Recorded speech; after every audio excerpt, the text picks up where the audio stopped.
Chapter number 17 हमने start किया था, breathing and exchange of gases. ज्यादा तो इस पे बात हो नहीं पाया था, लेकिन जितना भी बात हुआ था और रीड कर लेते हैं उसको।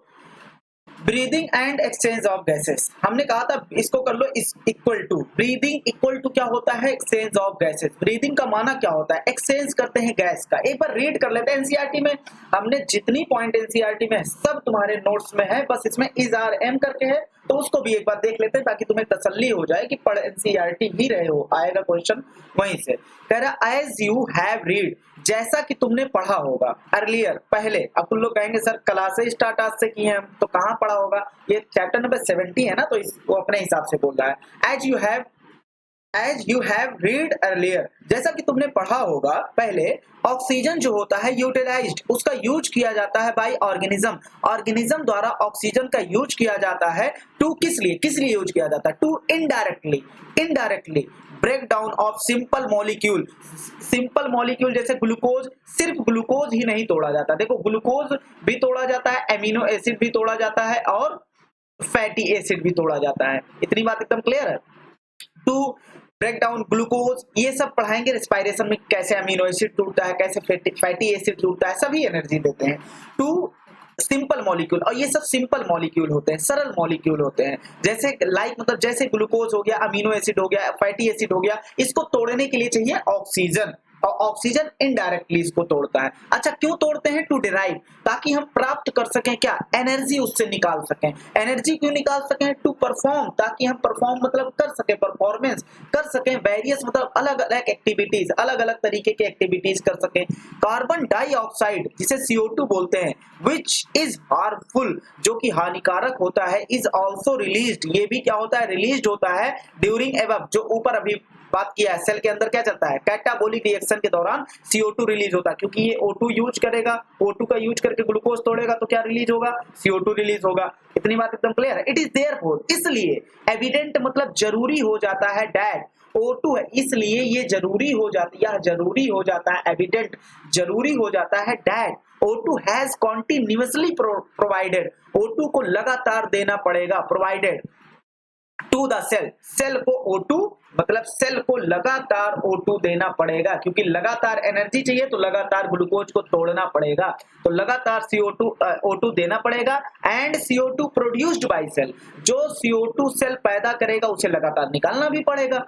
एंड CO2 प्रोड्यूस्ड मतलब पैदा करेगा बाय सेल, सेल द्वारा जो पैदा किया गया है, हैव टू रिलीज आउट, इसे क्या करना पड़ेगा, निकालना पड़ेगा। दिस प्रोसेस ऑफ एक्सचेंज, अब O2 लेके दे क्या रहे हैं, CO2, तो यहाँ अदला बदली हो रहा है।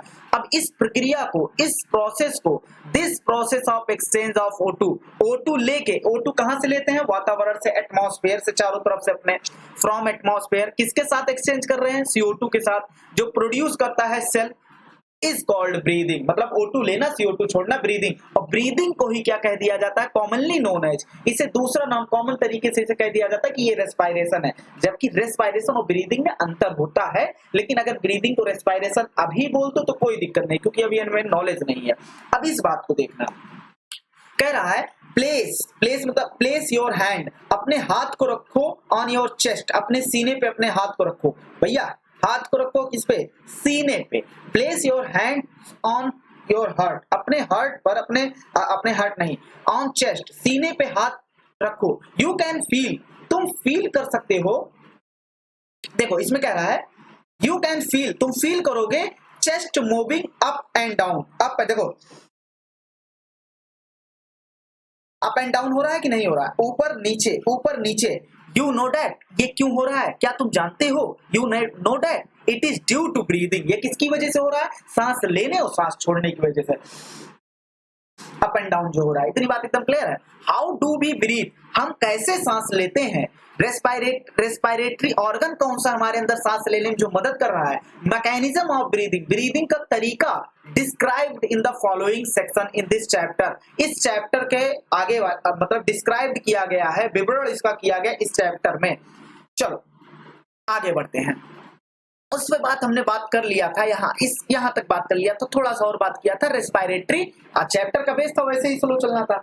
Respiratory organ, mechanism of breathing, breathing का मैकेनिज्म मतलब होता है तरीका, ब्रीदिंग का तरीका, वेरी मतलब अलग होता है, among different group of animal, different group of animal के बीच मैकेनिज्म का तरीका अलग अलग होता है, डिफरेंट ग्रुप ऑफ एनिमल। किस बात पे डिपेंड करता है, किस मतलब किस ऑर्गेनिज्म का ब्रीदिंग का तरीका कैसा होगा, डिपेंडिंग निर्भर करता है मेनली ऑन देयर हैबिटाट, वो कहाँ रह रहा है और किस लेवल पे ऑर्गेनाइजेशन उसको हुआ है, सेल लेवल पे वो ऑर्गेनिज्म पाया जा रहा है कि group of the cell tissue बना दिया है, कि जैसे हम सब में organ system level of organisation पाया जाता है, हम सब में ऑर्गन सिस्टम लेवल पाया जाता है, लेकिन बैक्टीरिया तो सेल लेवल पर है ना, एक ही बैक्टीरिया ऑर्गेनिज्म है, जीव है। अब देखो उसके बाद कह रहा है लोअर इन्वर्टिब्रेट, इन्वर्टिब्रेट मतलब जिसमें रीढ़ की हड्डी ना पाया जाए, जैसे जैसे स्पंज, सिलेंट्रेट, फ्लैटवर्म, ये एक्सचेंज करते हैं O2 का भी CO2, क्योंकि ब्रीदिंग में क्या होता है O2 का एक्सचेंज होता है CO2 के साथ बाय सिंपल डिफ्यूजन, किसके द्वारा करते हैं, simple diffusion over their entire body surface, entire मतलब होता है पूरे बॉडी सरफेस से, पूरे बॉडी सरफेस से इनका क्या होता है, एक्सचेंज होता है, ऐसा अपने में नहीं होता। अब उसके बाद कह रहा है देखो इसको हमने पूरा नोट्स के फॉर्म में लिखा दिया है, देखो कितने गंदी तरीके से लिखा है। अर्थवर्म जो होता है यूज करता है मॉइस्ट क्यूटिकल को यूज करता है, मॉइस्ट क्यूटिकल को यूज करता है, एंड इंसेक्ट, मॉइस्ट क्यूटिकल द्वारा कौन यूज करता है, ये अर्थवर्म। उसके बाद कह रहा इंसेक्ट के बारे में, insect have a network of tube, network of tube, ढेर सारे ट्यूब मतलब पाइप जैसे स्ट्रक्चर पाए जाते हैं जिसे ट्रैकियल ट्यूब बोलते हैं, उसके द्वारा क्या करते हैं, टू ट्रांसपोर्ट करते हैं एटमॉस्फेरिक एयर। अच्छा बताओ, एयर जो अंदर जा रहा है वो एटमॉस्फेयर में ही पाया जा रहा है, तो एटमॉस्फेरिक एयर अंदर जा रहा है, atmospheric air with in body के अंदर भेज रहे हैं एटमॉस्फेरिक एयर को। अब उसके बाद कह रहा है स्पेशल वैस्कुलराइज्ड मतलब जिसमें वेसल्स पाया जाए, स्ट्रक्चर जिसे क्या कहा जाता है, गिल्स, अगर गिल्स द्वारा रेस्पिरेशन करेंगे तो ब्रैंकियल रेस्पिरेशन होगा। Used by most of the aquatic arthropod, बहुत सारे, वहां सम लिखा होगा ना, सम को काट देना, नहीं मोस्ट, ये सब बहुत इंपॉर्टेंट बात है, हमने सम लिखा दिया था, सम को काट देना, वहां मोस्ट कर लेना, सम लिखा था ना वहां मोस्ट करना, ये सब बातें मायने रखती है। Used by most of the aquatic arthropod, most मतलब मैक्सिमम एक्वेटिक आर्थ्रोपोड जो होते हैं और मोलस्क जो होते हैं वो गिल्स का यूज करते हैं, whereas मतलब जबकि वैस्कुलराइज्ड बैग लाइक, अपना लंग छोले जैसा, बैग लाइक मतलब छोले जैसा, वैस्कुलराइज्ड बैग जैसा स्ट्रक्चर जिसे लंग्स कहा जाता है, अगर लंग्स द्वारा रेस्पिरेशन करेंगे तो इसे पल्मोनरी रेस्पिरेशन बोलेंगे। यूज्ड बाय, इसे उपयोग में लाया जाता है टेरेस्ट्रियल फॉर्म जो जमीन पे रहते हैं, for exchange of gases, gases के एक्सचेंज के लिए, गैसेस क्या, जैसे गैसेस में क्या आएगा, गैसेस में आएगा O2 एंड CO2।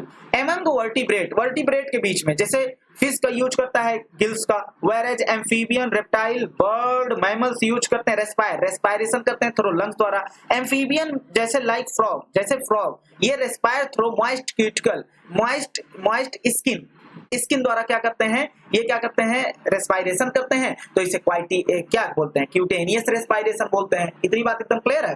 चलो अब कल बहुत ही इंपॉर्टेंट लेक्चर है, कल बात करेंगे ह्यूमन रेस्पिरेटरी सिस्टम, जो कि आज बात नहीं हो पाई थी, बहुत ही इंपॉर्टेंट लेक्चर है, बहुत ही मजा आएगा। धन्यवाद।